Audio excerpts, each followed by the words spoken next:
हमारे एक व्यूअर सूरज के साथ हुई एक सच्ची घटना पर आधारित है।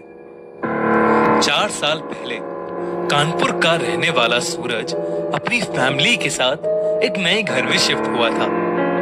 उसके 12th के एग्जाम्स नजदीक आ रहे थे और वो उन्हीं के लिए प्रिपेयर कर रहा था।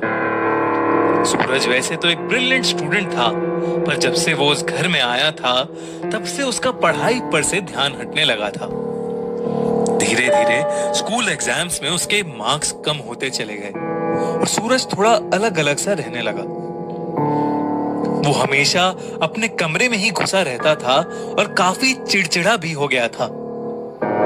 उसके पेरेंट्स को उसकी चिंता होने लगी थी। उन्होंने उसे समझाने के लिए उसके बड़े मामा को अपने घर बुलाया। सूरज उनके काफी करीब था और उनसे अपनी सारी बातें शेयर करता था। उसके मामा, जो कि एक पंडित भी थे, उनके नए घर में पहली बार आ रहे थे। घर में घुसते ही उन्हें एक नेगेटिव एनर्जी महसूस हुई जो सीधा सूरज के रूम से आ रही थी। उन्होंने सूरज को अपने पास बुलाया और उससे बहुत प्यार से पूछा कि क्या कोई उसे परेशान कर रहा है। तब सूरज ने बहुत घबराते हुए बताया कि उसे ऐसा लगता है कि उसके कमरे में और भी लोग रहते हैं। उसे दिन भर अलग अलग लोग दिखाई देते हैं जो पलक झपकते ही गायब हो जाते हैं। कभी बेड पर दीवार की ओर देखती हुई एक औरत, तो कभी खिड़की की ओर मुंह करके खड़ा हुआ एक छोटा सा लड़का। सूरज की बातें सुनकर उसकी मामा ने उसके घर के बारे में आसपास के लोगों से मालूम किया तो उन्हें पता चला कि जहां अभी सूरज का कमरा बना हुआ है वहां सदियों पहले एक बड़ा गहरा कुआं हुआ करता था। कई लोगों की उस कुएं में गिरकर मौत हो गई थी और इसीलिए उस कुएं को बंद कर दिया गया था। उसके मामा ने जब ये बात सूरज के पेरेंट्स को बताई तब वो दंग रह गए। उसके मामा ने बताया कि ये नेगेटिव एनर्जी उसके कमरे में उन लोगों की भटकती आत्माओं की थी जो उस कुएं में गिरकर मर गए होंगे, पर आज तक उन्हें मुक्ति नहीं मिली। उन्होंने सूरज के पेरेंट्स को कहा कि कल सुबह आकर वो उनके घर में एक पूजा करवाएंगे और आज रात के लिए सूरज को वो अपने साथ ही सुलाएं। सूरज इस बात से अनजान अपने अगले दिन होने वाले एग्जाम के लिए अपने कमरे में पढ़ाई कर रहा था। जब उसकी माँ ने उसे सोने के लिए अपने कमरे में बुलाया तो उसने कहा कि वो बस रिवीजन करके आ रहा है।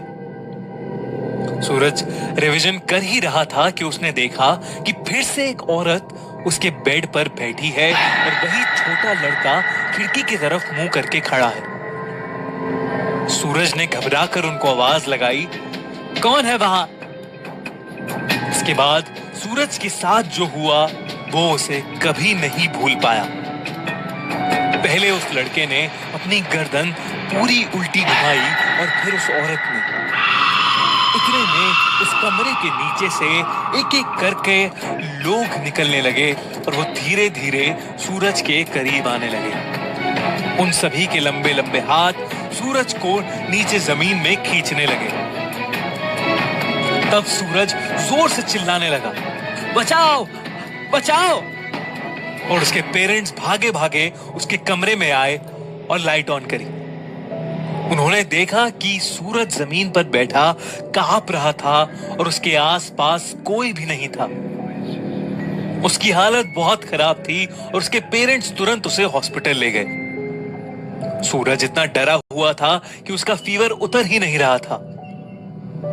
डॉक्टर ने उसे एक इंजेक्शन देकर सुला दिया।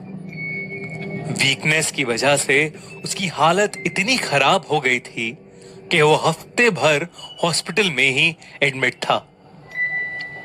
इस बीच उसके मामा ने उसके घर में शांति के लिए पूजा करवाई। जब सूरज ठीक हुआ तब उसके पेरेंट्स ने सूरज को कुछ महीनों के लिए अपने मामा के साथ रहने भेज दिया और जब वो एक नए घर में शिफ्ट हो गए तब सूरज को वापस बुला लिया। सूरज उस साल अपने फाइनल बोर्ड एग्जाम्स भी नहीं दे पाया, बल्कि सूरज आज भी लेट नाइट पढ़ नहीं पाता है और हर एग्जाम से पहले उसे उस घटना की भयानक यादें डरा देती हैं।